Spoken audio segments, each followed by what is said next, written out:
My future stepmom told me to stop eating if I wanted boys to like me, then praised me for starving myself. When I finally told my dad the truth, she shrieked, "You've poisoned him against me, you little bitch." I didn't say another word. That was a week ago. Tonight, police had to drag her away from our front door. I have the opposite of daddy issues. My father is such an amazing man that it tricked me into thinking every man was great. When I was a child and he only had enough change in his pocket for one of us to get ice cream, he always let me have it. And whenever he saw me crying over a bad report card or dumb friend group drama, he would literally take the day off work to take me to my favorite diner and order practically every dessert on the menu. And it's for this reason that he only started seeing someone new when I was 16, because he never wanted me to be confused about who my mom was. Needless to say, I was super happy for him. In just their first month of dating, she bought him flowers, and he was coming home every day from work with an extra big smile on his face. He was practically beaming, and it wasn't until I finally finished high school that I was allowed to meet her. She spoke softly, and I got the impression that she was the type of woman any man other than my father would take advantage of. Very kind. We were sitting at the kitchen table with 2 beautiful plates of homemade pizza when I realized just how wrong I was. Halfway through the meal, my dad went to the bathroom. Suddenly, Catherine put 3 of my slices back on the table. "Your metabolism isn't going to last forever. You'll thank me when you're older." I was so stunned that I didn't even have a chance to reply. And when my dad returned, neither of us mentioned what had just happened. I was going to tell him when she left, but as soon as the door closed, he began singing her praises. "Isn't she just the best? I'm thinking of proposing to her soon. What do you think, darling?" His joy was practically lighting up the entire room. I couldn't be the one to put it out. "Yep, she's great." A few days later, I woke up to him hitting me with a surprise. It was a leaflet for a holiday in Miami. "Honey, there's a huge discount for this resort in Miami. I was thinking the 3 of us go. You, me, and Catherine." A cold dread instantly filled my stomach. "No, you and that crazy beach can count me out," I wanted to yell. But instead, I plastered on a huge smile and said, "Of course I'm down." He then sat on the edge of my bed and booked it right there on his phone. I decided to make the most of the trip and packed all my summer clothes. Tube tops, linen pants, shorts, you know the drill. When we got there, the sunlight instantly entered my bones, and I swear I felt like I had popped a Emily or something. Me and Catherine were lying on the sunbeds when I felt it, a pinch on my upper arm. "Darling, you look like a beluga whale," Catherine said with disgust. She proceeded to take my tray of food and throw it out. "If you want the boys to like you, you can't just be a greedy W word." My face flushed with heat, but this time it wasn't from the sun. It was embarrassment. Was I really that fat? Immediately, I felt an overwhelming urge to hide my body from the world so they wouldn't have to see how ugly I was. And I guess she noticed because she handed me a towel and told me to cover up. I guess 18-year-old girls really are impressionable, because I spent the rest of the weekend either fasting or pretending to eat in front of my dad so he wouldn't worry. Catherine would praise me for this and tell me that soon I could look like her. Even after the trip was over, I kept under-eating, and 3 weeks later, I looked in the mirror and saw my face had drained of color. Hair was falling out. I could barely stand without feeling like I was going to collapse. And as I did my daily body check, my dad walked in. "Honey, what the F did you do?" he cried out with tears in his eyes. "Have you not been eating? You look so pale, baby." At that point, I was so hungry I could barely think about anything other than food, let alone keep a secret. So I said the first thing that came to my head. Catherine told me that I should lose weight. I said it casually, unaware of what would come next. "What?" My dad's voice shifted. It had turned into something scarier, an anger I had never heard before. He didn't say anything else, just carried me to the kitchen and cooked me my favorite meal, homemade chicken Alfredo. As I ate, I realized how dumb I'd been,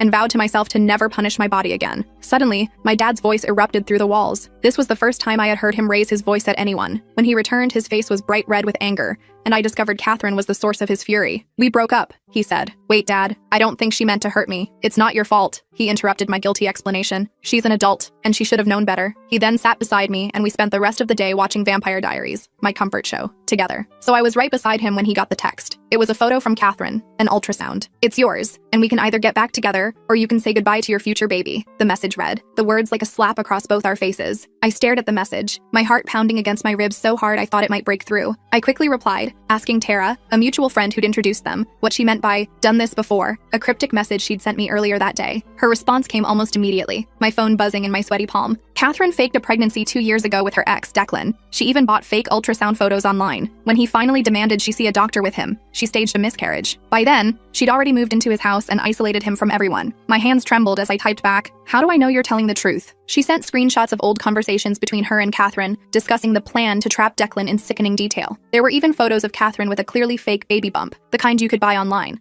the silicone edge visible if you looked closely enough. "She's dangerous," Tara wrote, the words sending a chill down my spine. "She isolates people and uses them." When I confronted her about what she did to Declan, she spread rumors that destroyed my reputation. I had to move to a different city. I thanked her and promised to be careful, relief and dread battling within me. This was the proof I needed, but I had to approach Dad carefully. He was already so deep under Catherine's spell that he might not believe me, might think I was just trying to sabotage his chance at happiness. That evening, Dad dropped another bombshell, his voice carefully neutral as he stirred a pot of pasta that neither of us really wanted. "I've been thinking," he said, not quite meeting my eyes, focusing instead on the swirling water. "Catherine and I are getting a place together. For the baby. My stomach dropped. A physical sensation like being in an elevator that suddenly plummets. What? When? We found an apartment closer to her doctor. I'm moving in next weekend. He finally looked at me, guilt written across his features. You can stay here, of course. I'll still pay the bills and everything. Dad, you can't do this. You barely know her. I pleaded, my voice rising with desperation. His face hardened, the softness I was used to replaced by something stubborn and unfamiliar. I know her well enough. She's carrying my child. But what if she's not? I pulled out my phone, my fingers fumbling with the screen. I need to show you something. Just then, the doorbell rang, the sound slicing through our conversation. Dad went to answer it, his shoulders set in a way that told me the discussion wasn't over. There stood Catherine, holding a casserole dish and wearing a loose-fitting dress that highlighted a small bump at her midsection, artfully positioned to look like a growing pregnancy. Surprise! She chirped, her voice honey-sweet again. I made your favorite, Larry. Chicken pot pie. Dad's face lit up as he ushered her in, the tension in his body melting away at the sight of her. I felt sick watching him fawn over her, taking the dish and pulling out her chair at our table. Our family table where Mom used to sit. I thought we could have a nice family dinner, Catherine said, her eyes flicking to me with barely concealed disdain, a snake sizing up its prey. Throughout dinner, Catherine dominated the conversation, talking about nursery colors and baby names, her hands constantly cradling her supposed bump. Dad hung on her every word while I pushed food around my plate, the pot pie tasting like ashes in my mouth. When I tried to bring up anything else, college plans, a movie I wanted to see, Catherine would smoothly redirect the conversation back to the baby, her voice rising slightly to drown mine out. After dinner, I went to grab my phone to show Dad the messages from Tara,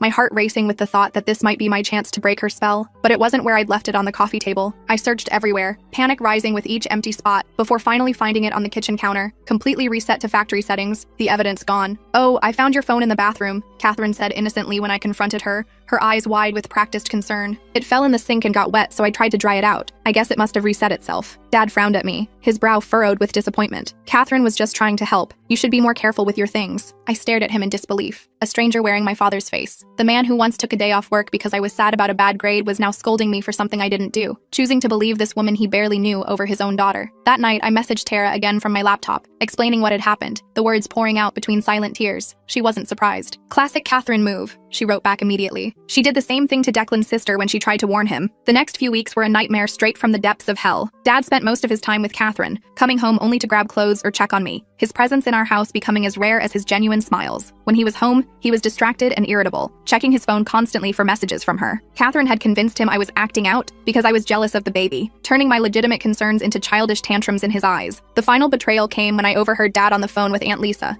his voice low as he paced in the backyard. I know it's a lot to ask, but could she stay with you until things settle down with the baby? A pause as Aunt Lisa presumably responded. It's just temporary until Catherine and I get into a routine with the newborn. He was actually going through with it, shipping me off so Catherine could have him all to herself, erasing me from the picture like I was an inconvenience rather than his daughter. I decided I needed more evidence, something so compelling that even Dad in his besotted state couldn't ignore it. If Dad wouldn't believe me, maybe he'd believe his best friend Brian, who'd known him since college and had been like an uncle to me my whole life. I reached out to Brian and explained everything, including Tara's messages and what had happened to my phone. He was skeptical, but agreed to look into Catherine's past, his protective instincts kicking in despite his doubts. 2 weeks later, Brian called with news, his voice grim on the other end of the line. You were right, he said without preamble. I have a buddy who works in records at Memorial Hospital. Catherine has never been registered as a pregnant patient there, despite telling your dad she has regular appointments. That's not all, he continued, as I sank onto my bed, relief washing over me. My wife's cousin works at the baby store in the mall. She remembers Catherine coming in months ago, before she even met your dad, talking about being pregnant. She was buying those fake silicone bumps that actresses use in movies. Relief flooded through me like a substance, making me lightheaded. Finally, someone believed me. Brian agreed to talk to Dad, but warned me it might not go well. Your dad's always been stubborn when his mind is made up, and he really wants this baby to be real. The next day,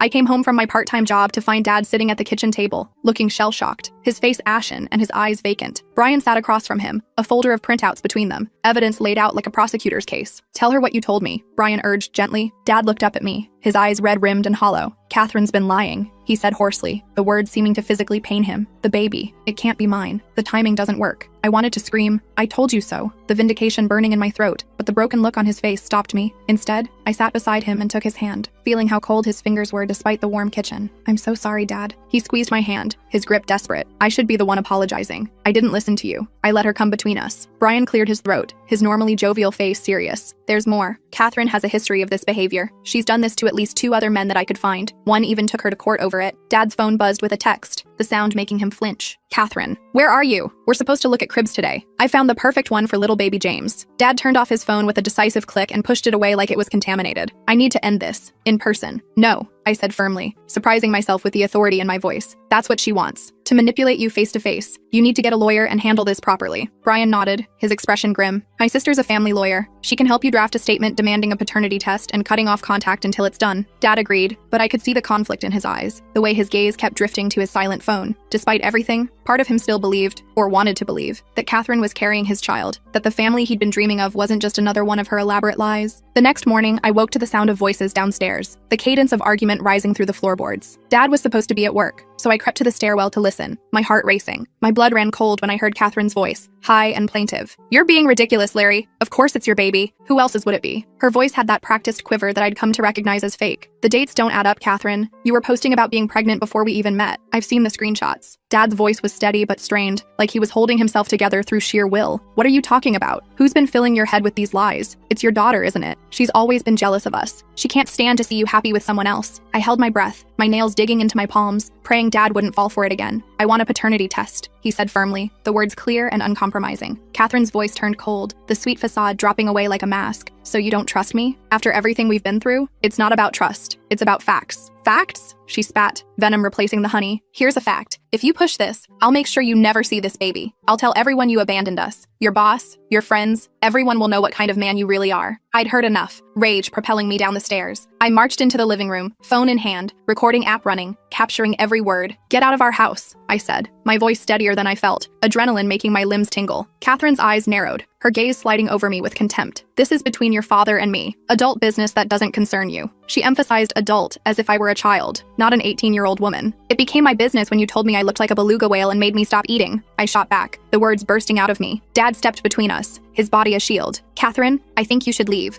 Fine, she snapped, grabbing her designer purse from the couch. But this isn't over. You'll regret this, both of you. The threat hung in the air as she stalked out, the door slamming behind her hard enough to rattle the family photos on the wall. After she left, Dad collapsed onto the couch, head in his hands, his body suddenly looking older, worn. I've been such a fool, he whispered, the words muffled by his palms. It's not your fault, I said, sitting beside him, the couch cushion dipping under our combined weight. She's manipulative. She knew exactly what to say to get to you. He looked up at me, his eyes filled with remorse that broke my heart. But I should have trusted you. I'm your father. I'm supposed to protect you, not. He trailed off, unable to finish the thought, the weight of his perceived failure too heavy to voice. We'll get through this, I promised, meaning every word, together. For a few days, things were quiet, too quiet, like the stillness before a hurricane hits. Dad formally requested a paternity test through his lawyer, and Catherine responded with a barrage of texts alternating between tearful pleas and vicious threats. Dad didn't respond to any of them, following his lawyer's advice to maintain complete silence. Then the social media attack started, a digital assault that caught us off guard. Catherine posted tearful videos claiming Dad had abandoned her and their unborn child, her makeup artfully smudged to suggest hours of crying. She created a fundraiser for single mothers betrayed by their partners, with her story featured prominently, painting herself as the victim of a heartless man. People we knew started commenting, some taking her side without question, others confused and asking Dad what was going on. Dad refused to engage, following his lawyer's advice to stay silent until the legal process was complete. But I could see how much it was hurting him, the way he'd flinch when his phone buzzed with another notification. The worst part was when Catherine started showing up at my college campus, a stalking campaign that left me constantly looking over my shoulder. I'd see her watching me from her car in the parking lot, or she'd accidentally bump into me in the cafeteria, her body now sporting a more pronounced bump that I knew was fake. Your dad will come around, she'd say with a cold smile that never reached her eyes. Men always do when a baby's involved, and when he does, you'll be out of the picture for good. I started documenting every encounter, every threat, my phone becoming my weapon, always ready to record. I wasn't going to let her get away with this, wasn't going to let her destroy my father, or push me out of my own family. One evening, Dad and I were having dinner, a quiet meal of takeout Chinese that neither of us was really tasting, when the doorbell rang, the sound making us both freeze mid-bite. It was Catherine, looking distraught, mascara streaking down her face in artistic rivers, her hair deliberately mussed. Please, Larry, I need to talk to you, she sobbed, her voice breaking perfectly. I'm having complications with the baby. The doctor says I need to reduce stress. Dad hesitated, his kind nature warring with his newfound caution, his hand gripping the doorframe. Catherine, any communication needs to go through my lawyer. You know that. Screw your lawyer, she cried, her voice rising dramatically. This is about our child. I stepped forward, unable to stay silent in the face of such obvious manipulation. If you're having complications, you should be at the hospital, not here harassing us. Catherine's eyes flashed with hatred, the mask slipping for a moment to reveal the venom beneath. You've poisoned him against me, you little bitch. You couldn't stand to see him happy with someone else. That's enough, Dad said firmly, his voice leaving no room for argument. You need to leave. Fine, she hissed, her face contorting with rage. But remember this moment when you're explaining to your child why you weren't there. The guilt trip hung in the air like poison gas. After she left, Dad called his lawyer to report the incident, his voice steady despite the slight tremor in his hands. The next day, I received a message request on Instagram from an account I didn't recognize, the notification making my stomach clench. It was a photo of me walking to class, clearly taken without my knowledge from behind a tree, with the caption, "Accidents happen to girls who don't mind their own business." The threat was unmistakable, sending ice through my veins. I showed Dad, who immediately called the police, his face white with fury. They took a report but said there wasn't much they could do without more direct evidence of a threat. They suggested I be more aware of my surroundings and consider changing my routines, advice that did nothing to make me feel safer. That night, Dad and I had a serious talk, sitting at the kitchen table where this nightmare had begun with Catherine's homemade pizza. "Maybe you should stay with Aunt Lisa for a while," he suggested, his eyes worried, "just until this blows over." "No," I said firmly, my hands flat on the table. "That's what Catherine wants, to separate us. We need to stick together." Dad nodded slowly, a small smile breaking through his worry. "You're right, but we need to be careful. Catherine is unpredictable." A few days later, Brian called with news that made my heart race. He'd found a post from Catherine on a private Facebook group for expectant mothers, dated just a week ago, where she mentioned being 20 weeks along. If that was true, the baby couldn't possibly be Dad's. They'd only been together for about 14 weeks before breaking up. Dad's lawyer advised us to proceed carefully. We needed more than just screenshots that Catherine could claim were fake or taken out of context. We needed her to admit the truth, preferably on record where it couldn't be disputed. The opportunity came sooner than expected. Catherine had been posting increasingly desperate updates about fighting for her family,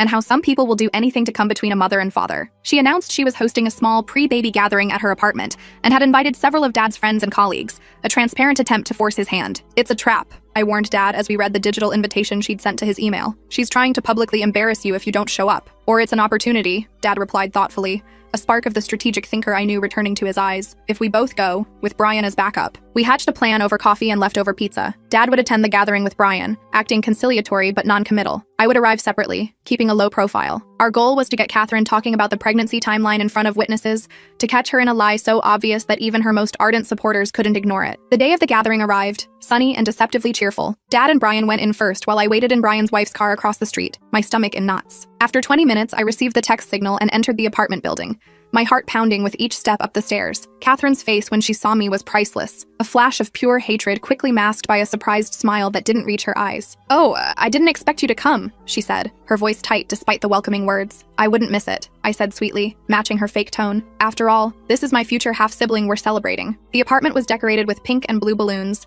and a cake declaring, "Baby Patterson coming soon," sat on the table, the frosting expertly piped. About a dozen people milled around, including several of Dad's co-workers and a few women I didn't recognize, all sipping sparkling cider from plastic champagne flutes. Catherine played the perfect hostess, one hand constantly resting on her slightly protruding belly, the other touching guests' arms as she laughed at their jokes. She'd cornered Dad by the refreshment table, speaking intently while he nodded uncomfortably, trapped between her and the wall. I circulated through the room, recording snippets of conversation on my phone, the device hidden in my hand. Several guests mentioned how excited they were that Catherine was finally having her baby after trying for so long. One woman, who introduced herself as Catherine's cousin Maya, was particularly chatty after a few glasses of wine that definitely weren't cider, her cheeks flushed and her words slightly slurred. "Catherine's wanted this for years," she confided, leaning close enough that I could smell the alcohol on her breath. "Ever since things fell apart with Declan. She was devastated after that miscarriage." "Declan?" I asked innocently, feigning ignorance. "Was that before my dad?" Maya nodded vigorously, her earrings swinging wildly. "Oh yes, they were engaged until about 6 months ago. Such a shame how it ended. 6 months ago. Well before Catherine had met my dad at the bookstore where Tara had introduced them." I casually steered the conversation toward the pregnancy, my heart racing with anticipation. "So, when is the baby due exactly?" Catherine's been so private about the details. "Early December," Maya said confidently, counting on her fingers. Catherine's been counting down since she found out in March.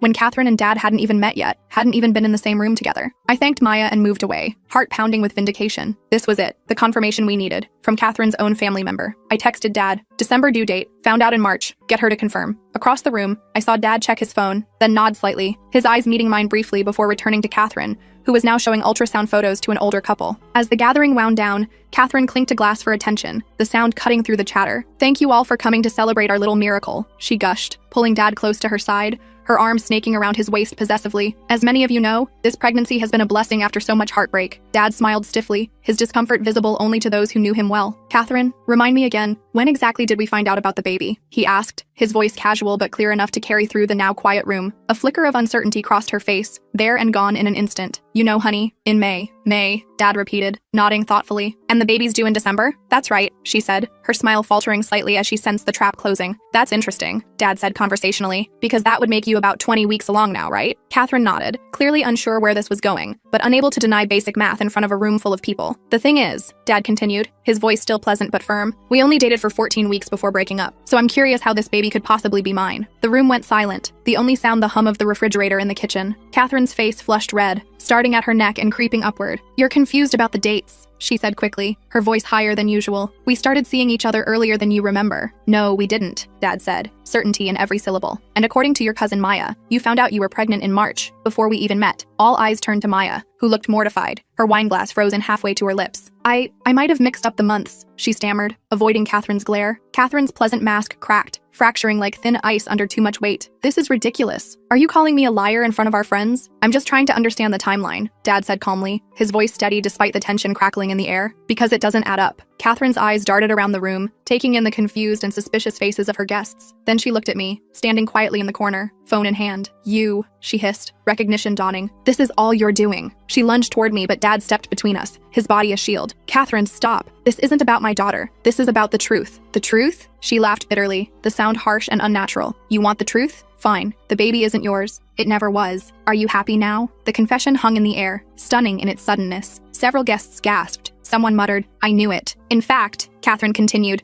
her voice rising hysterically, mascara beginning to run as genuine tears formed, "there is no baby. There never was. But I deserve to have you after what your precious daughter did, turning you against me, ruining everything." Dad looked at her with a mixture of pity and disgust, his face showing the final death of any feelings he might have had for her. "I think you should leave," he said quietly, his voice barely audible. "This is my apartment," she shrieked, spittle flying from her lips. "Then we'll leave," Dad said, taking my arm gently. "And I suggest everyone else does too." As we headed for the door, Catherine's voice rose to a scream behind us. "You'll regret this, Larry. Both of you will. I'll make sure everyone knows what kind of father abandons his pregnant girlfriend because his fat daughter was jealous." Dad stopped and turned, his face calm but resolute. "Catherine, I have everything you just said recorded. If you contact either of us again, or spread any more lies, I'll take it to the police. Do you understand?" Her face went slack with shock, the realization that she'd been outplayed dawning slowly. Then, with a howl of rage that seemed barely human, she grabbed the cake from the table and hurled it at us. It missed, splattering against the wall in an explosion of blue frosting. "Get out!" she screamed, her voice cracking. "All of you, get out!" We left quickly, along with the other stunned guests, no one wanting to remain in the path of Catherine's fury. In the hallway, Brian clapped Dad on the shoulder, relief evident in his face. "You handled that well, man." Dad looked exhausted but relieved, the weight of weeks of manipulation finally lifting. "Let's go home." In the car, I finally let out the breath I'd been holding, my body sagging with release. "It's over," I whispered, hardly daring to believe it. Dad reached over and squeezed my hand, his palm warm against mine. "Yes, it's over." But it wasn't quite over yet. That night, Catherine bombarded Dad's phone with messages, threats, pleas, accusations, each more desperate than the last. He blocked her number after reading the first few. Then she started calling from different phones. The numbers unfamiliar, but the voice unmistakable. We unplugged the landline after the third call, the silence a blessed relief. Around midnight, we heard a car screech into our driveway, tires protesting against the sudden stop. Catherine stumbled out, clearly hammered, and began pounding on our door, each blow making the wood shudder. "Larry, I know you're in there. We need to talk." Dad called the police while I recorded her through the window, my phone capturing every slurred word and dramatic gesture. She was screaming incoherently, occasionally stopping to sob dramatically, mascara streaking down her face in black rivers. "You're choosing that fat cow over me? She'll never make you happy. She'll just drag you down like she always has." When the police arrived, their lights painting the street in red and blue, Catherine tried to claim that Dad had assaulted her, pointing to a bruise on her arm that looked suspiciously like makeup. Fortunately, my recording showed she'd arrived already agitated, the bruise visible before Dad had even opened the door. The officers escorted her off our property with a warning, one of them staying behind to take our statement for a potential restraining order. The next morning, Dad's phone was flooded with messages from friends and colleagues asking what was going on. Catherine had posted a lengthy rant on social media, accusing Dad of terrible things, from abandonment to abuse, but her credibility was shot. Too many people had witnessed her meltdown at the baby shower, had heard her admit there was no baby. Dad's lawyer filed for a restraining order, which was granted based on Catherine's harassment and the threatening message she'd sent me. We later heard through Brian that she'd left town, unable to face the humiliation of being exposed, moving back to her hometown several states away. Slowly, our life returned to normal, the nightmare receding like a tide going out. Dad and I rebuilt our relationship, spending evenings cooking together and watching our favorite shows, the familiar routines healing what Catherine had tried to break. He apologized repeatedly for not believing me, for letting Catherine come between us, his regret evident in every extra scoop of ice cream he brought home, every time he asked about my day, and really listened to the answer. "I was so blinded by the idea of having another child," he admitted one night as we sat on the couch watching Vampire Diaries, the familiar drama of Elena and the Salvatore brothers playing out on screen. "I think I was trying to recreate our family, to give you a sibling, to make everything perfect again." "Dad, you don't need to make anything perfect. I told him, the truth of it settling in my bones. We were already perfect, just you and me. He smiled, tears in his eyes catching the light from the TV. When did you get so wise? I had a good teacher, I said, leaning my head on his shoulder, breathing in the familiar scent of his aftershave. 2 weeks later, on a rainy Saturday morning, Dad surprised me with a stack of pancakes drizzled with real maple syrup and a small wrapped box. What's this for? I asked, fingering the silver ribbon. To make up for missing your birthday celebration, he said, referring to the dinner we'd planned that Catherine had somehow managed to ruin with a conveniently timed emergency. Open it. Inside was a delicate silver necklace with 2 interlocking circles, the metal catching the light from the kitchen window. One for each of us, Dad explained, his voice soft with emotion. To remind you that no matter what happens, it's you and me against the world. I hugged him tight, feeling safer than I had in months, the necklace cool between our pressed bodies. Catherine had nearly destroyed us, had almost succeeded in tearing apart what had always been unbreakable. But in the end, she'd only made our bond stronger, tempered like steel in fire. That afternoon, as we sat in the kitchen making a shopping list for the week, Dad looked up suddenly, his pen pausing mid-word. You know, I've been thinking about what you said, about how you have the opposite of daddy issues. I laughed, remembering my words from what felt like a lifetime ago. Yeah, I hope that's still true, he said seriously, his eyes searching mine. After everything that happened with Catherine, I wouldn't blame you if your view of me had changed. I shook my head firmly, no hesitation in my response. Dad, you made a mistake, but when it counted, you chose me. You believed me. That's what matters. He smiled, relief washing over his face like sunshine after rain. So, chicken Alfredo for dinner? Definitely, I grinned, the memory of that healing meal warm between us. And maybe ice cream for dessert? 2 scoops, he promised, his eyes crinkling at the corners, 1 for each of us.